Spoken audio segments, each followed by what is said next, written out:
Au nom du Père et du Fils et du Saint-Esprit. Amen. Exode 33, dans 23. Moïse dit, « Fais-moi donc voir ta gloire. » Le Seigneur répondit, « Je vais faire passer devant toi toute ma beauté, et je proclamerai devant toi mon nom, le Seigneur. Je fais grâce à qui je fais grâce, et j'ai compassion de qui j'ai compassion. » Il ajouta, « Tu ne pourras pas voir mon visage, car l'homme ne peut me voir et vivre. » Le Seigneur dit encore, « Voici un endroit près de moi. Tu te tiendras sur le rocher. Quand passera ma gloire, je te mettrai dans le creux du rocher, et je te couvrirai de ma main jusqu'à ce que je sois passé. Puis je retirerai ma main, et tu verras mes arrières.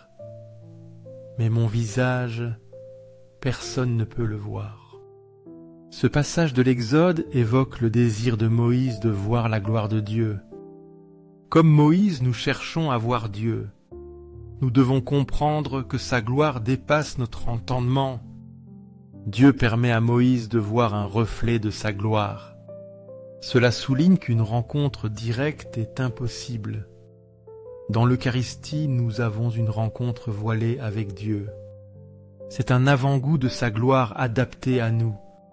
Seigneur du tabernacle, fais que je t'aime chaque jour davantage, que mon amour pour toi croisse et se fortifie avec chaque Eucharistie, avec chaque rencontre avec toi dans la prière, dans l'adoration, dans la réflexion sur ta parole. Que ma vie soit un témoignage de ton amour, un reflet de ta bonté et de ta présence en ce monde. Psaume 63 en Uve.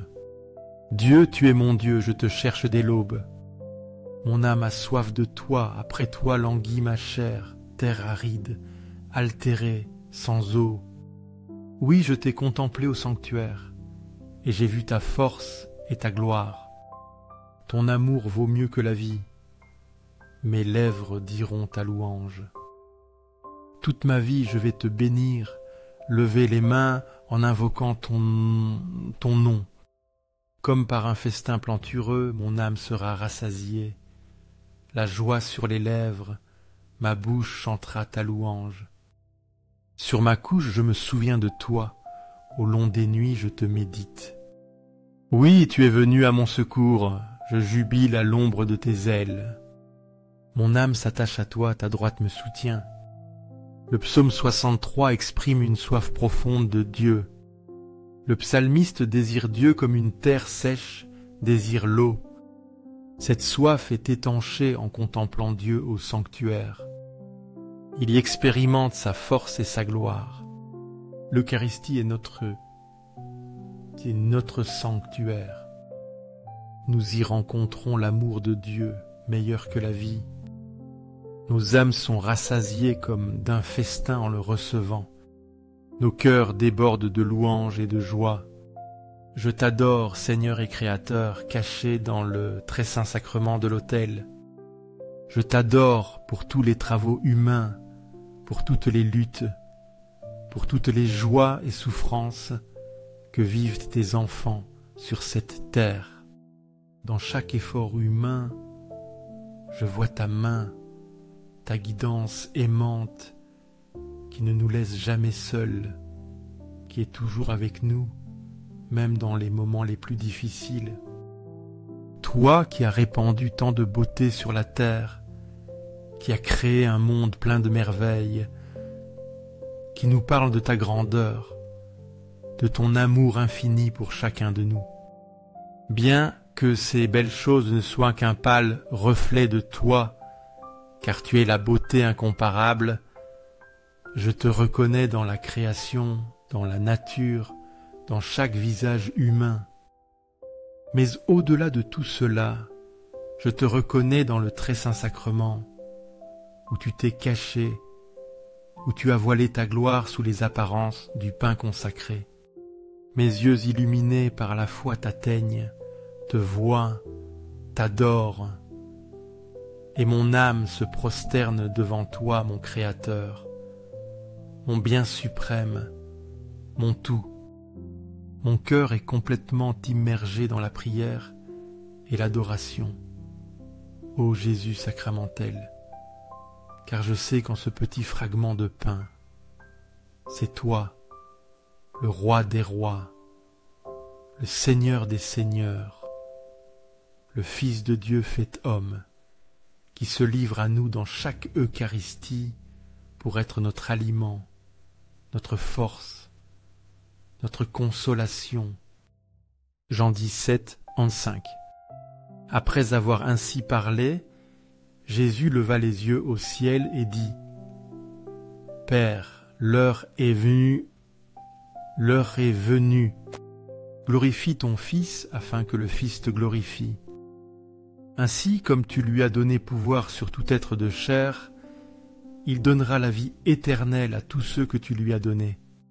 Or, la vie éternelle, c'est qu'ils te connaissent, toi, le seul vrai Dieu, et celui que tu as envoyé, Jésus-Christ. Moi, je t'ai glorifié sur la terre en accomplissant l'œuvre que tu m'avais donnée à faire.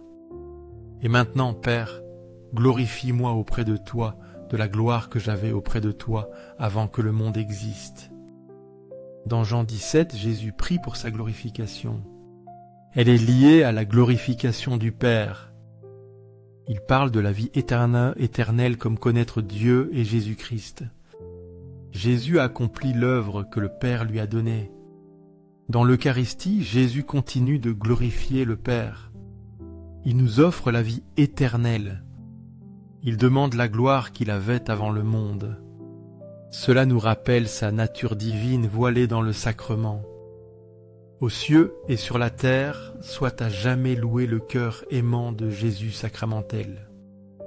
Nous croyons, Seigneur, en ta présence réelle dans le très saint sacrement de l'autel. Nous croyons que tu es ici, vivant, présent, nous écoutant, nous aimant. Cœur de Jésus, en toi je me confie.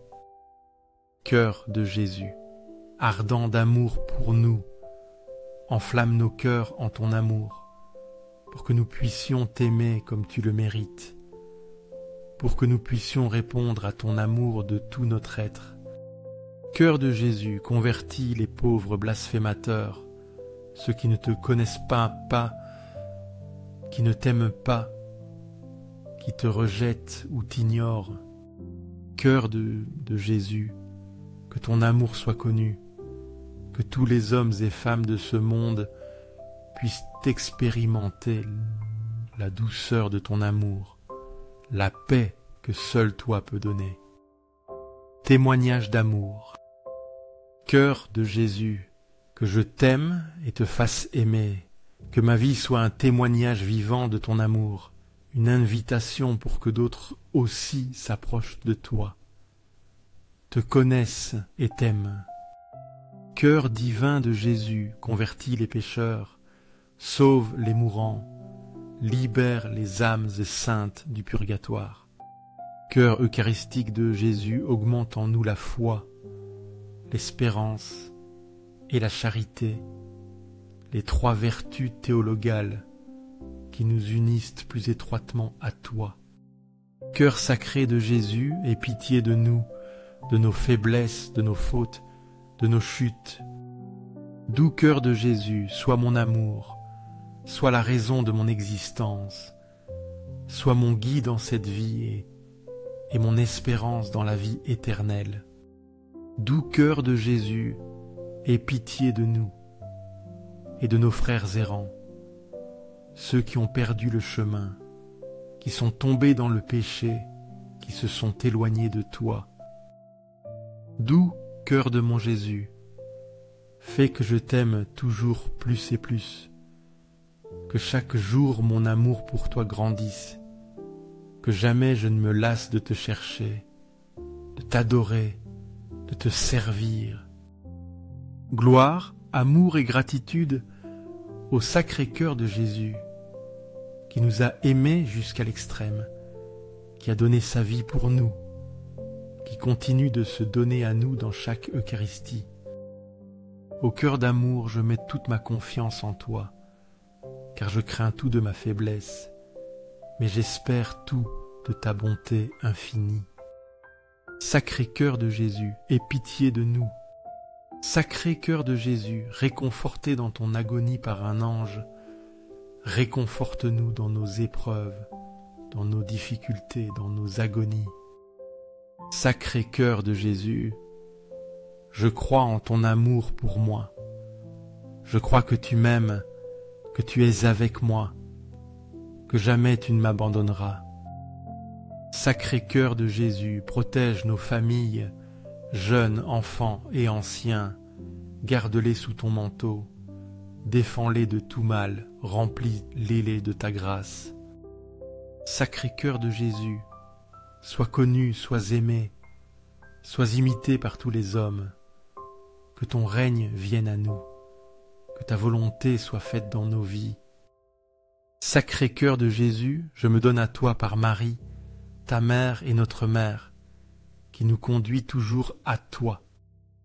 Sois aimé partout, sacré cœur de Jésus, que tous les cœurs se tournent vers toi, que toutes les âmes te reconnaissent comme leur sauveur.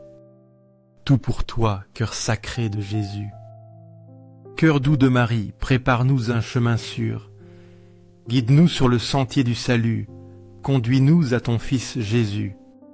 Doux cœur de Marie, sois le salut de mon âme, protège-moi, guide-moi, accompagne-moi toujours.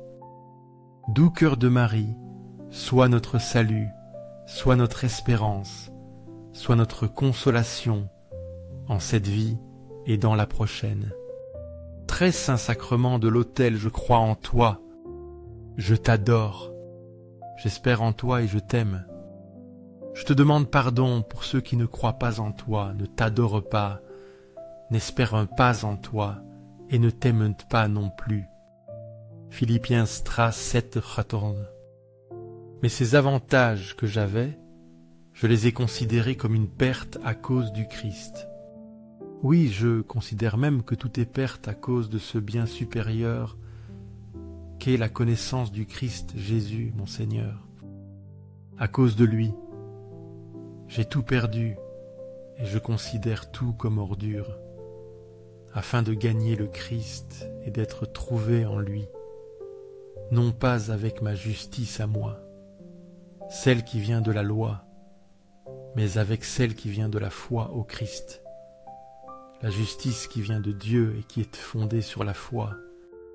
Il s'agit de le connaître, lui, ainsi que la puissance de sa résurrection et la communion à ses souffrances, en devenant conforme à lui dans sa mort, afin de parvenir, si possible, à la résurrection d'entre les morts.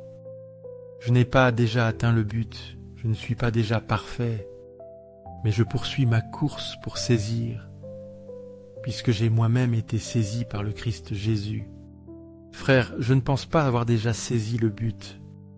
Une seule chose compte, oubliant ce qui est en arrière et tendu vers l'avant, je cours vers le but en vue du prix auquel Dieu nous appelle là-haut dans le Christ Jésus. Saint Paul dans Philippiens parle de tout perdre pour le Christ. Il désire connaître le Christ et la puissance de sa résurrection. Il veut même partager ses souffrances. Il court vers le but, oubliant le passé. Notre rencontre avec le Christ en Eucharistie doit inspirer ce zèle. Tout doit être secondaire à connaître le Christ. Poursuivons l'appel de Dieu en lui. Visons la perfection spirituelle et la résurrection. Se répète 3 fois comme forme de louange. Aux cieux et sur la terre, soit à jamais loué le cœur aimant de Jésus sacramentel. Aux cieux et sur la terre, soit à jamais loué le cœur aimant de Jésus sacramentel. Aux cieux et sur la terre, soit à jamais loué le cœur aimant de Jésus sacramentel.